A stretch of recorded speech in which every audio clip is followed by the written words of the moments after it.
I've seen a lot of games, and I have a feeling this one is going to be special. Hey everyone, it's almost the official start of the football season, and you know what that means? It's time for more Madden. With every new Madden release, there are almost always one or two prevailing features that get the bulk of attention. Features that not only make the current Madden definitively different from its predecessors, but also seemingly make the upgrade from one year to the next worthwhile. Madden NFL 10 is no different in this respect. Some of its features are quite substantial, like the long-awaited online franchise mode, or new types of tackles generated by the Pro Tack system.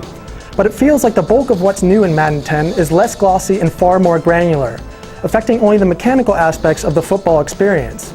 It's almost as if Madden 10 represents a back-to-basics philosophy for the franchise, taking the focus away from the fancy modes and even fancier presentation elements for the purpose of making the sport itself the main draw. Gets the pass away. Vincent Jackson crosses the plane, or maybe he didn't. The franchise mode remains unchanged on the superficial level. There's a new presentation element in the form of a show called The Extra Point. This essentially functions as a recap and halftime show with some very light commentary that doesn't really offer all that much insight. However, one aspect of the show reveals one of the franchise mode's greatest discrepancies. At the end of any week, The Extra Point awards a player with the Offensive Player of the Week or the Defensive Player of the Week, depending on the position. Despite numerous occasions of players having what could otherwise be considered an almost supernatural performance for 5-minute quarters, not once did they receive the recognition. It becomes apparent that there are two parts to this problem. The first is that some players are just that good, but the second is far more devious.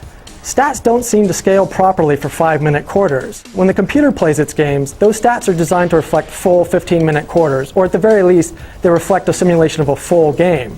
It's hard to gauge how much this affects other aspects of the franchise mode, such as the player progression, if it does at all. There's just really no way to tell how stats, age, potential, and other categories are weighted, and if playing truncated quarters means that your players won't progress the same way that players on the computer-controlled teams do. Fortunately, playing an online franchise mitigates a lot of these problems, provided you fill most of the spots with other people and not just computer-controlled teams. But it also has its own share of issues. The biggest being that there aren't any salary restrictions for free agents. CPU trades can happen unabated, so this means that you can dump the worst player on your team for the best on another if that team happens to be controlled by the computer. Thankfully, the commissioner can turn this off completely, but it would have been nice to see some parity between the offline and online franchise modes when it comes to some of these front office features. But whether you're playing offline or online, Madden NFL 10's gameplay tweaks are equally evident in either situation. The much ballyhooed Pro Tack system works as advertised, with numerous players clinging to the ball carrier before dragging him down. This feature also adds some much needed muscle to the running game, making it feel as though you're really fighting and scraping to get those few extra yards out of a run on offense and really stuffing a running back with 5 or so players on defense. In most games, it genuinely feels like the AI sees the plays you're running, analyzes what's working and what's not, and then adapts accordingly to shut you down. There are also times where you have to really work the run before you can get any sort of passing game going, and vice versa. Then there are the stretches in a drive of a different game where you can run the same play repeatedly, and no matter what the AI does, it can't seem to stop you. And this is against some of the best defensive teams in the league, no less. Still, it's worth noting that the pass defense is generally better and more realistic on the whole, and it's far more difficult to abuse the same pass play made to the same player on back-to-back down. The AI also seems to be particularly adept at making it difficult to throw the ball any more than 15 yards down the field in any consistent manner. But this better pass defense also means that the frequency of interceptions is still relatively high. Throws left, picked off. Pace drags into the... Undoubtedly, the quarterback has reached some of the best changes, including an easy right stick evade option for when the defense comes crashing down on you. But one major complaint with the position is still this: quarterback sneaks are still way too easy to abuse. Forgoing a punt and running a QB sneak on 4th and 2 should be a much greater risk than it currently is.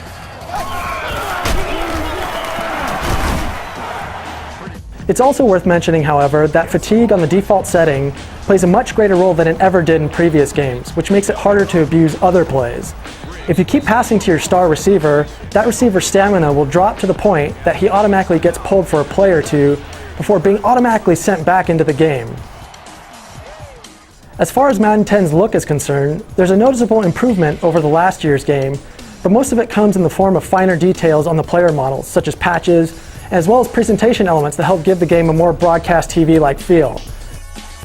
On the other hand, commentary is by far the weakest aspect of Madden NFL 10's presentation. They controlled their gaps, and that time there was nowhere to go. As always, Chris Collinsworth tries his best to give some interesting comments in certain situations.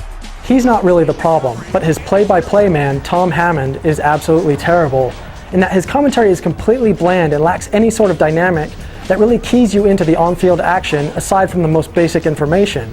Tackle was made by Dansby. Parker gets about 4 yards on the play. There's a real sense that EA wants to get back to the fundamentals of football with Madden NFL 10, and many of the changes they've made in that respect are good ones. The running game feels great, and the passing game is much improved over previous iterations. The Pro Tac system works just about as well as you'd want it to, and the inclusion of online franchises, while featuring some dubious options, is a pretty good reason to dive into this year's game.